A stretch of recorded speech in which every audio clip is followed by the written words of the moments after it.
সেই দিন কেনাকাটা করতে গিয়ে একটা শাড়ি পছন্দ করে আসছিলাম মার্কেটে, আর বরকে বলেছিলাম কিনে দিতে, বাট বর সেটা তখন দেয়নি। বাট পরে গিয়ে ও সেটা নিয়ে এসছে প্যাকিং করে, কিন্তু আমি পুরোটাই জেনে গেছিলাম। যেটা সারপ্রাইজ ওরা নিয়েছিল, আমি একদমই সারপ্রাইজ ছিলাম না। আমি কি করে অ্যাক্টিং করবো আমি নিজেও বুঝতে পারছিলাম না।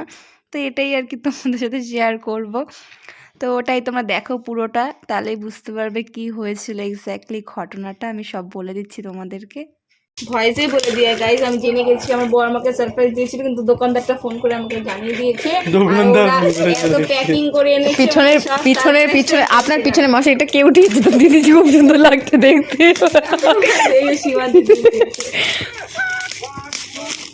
इतना पैकिंग करके लेके आया सरप्राइज। 20 টাকা दे, पैकिंग को 20 টাকা। मैं पहले से ही जान चुका था कि ये लोग मेरे लिए साड़ी लेके आ रहा है। जान चुका था तुम लड़का हो क्या?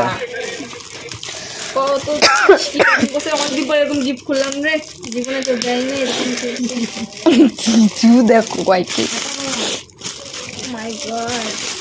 ওই কালারটা এনেছে তো না অন্য কালার এনেছে, এটা হলো সারপ্রাইজ। ও মাই যেটা গড, দেখেছো তার উল্টোটা। এটা বলতেছ না কে কুল।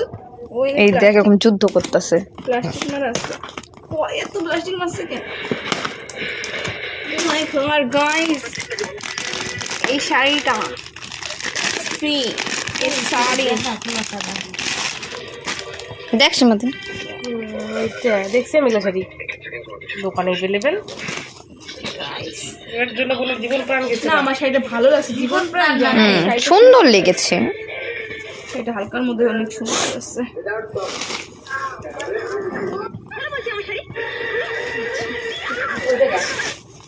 মাই শাড়ি কেমন লাগছে দেখো, তোমরাই বলো। এই শাড়িটার নাম কি? সিল্ক জানি। সব শাড়ির নাম আছে না? সুন্দর কিন্তু শাড়িটা, না সুন্দর।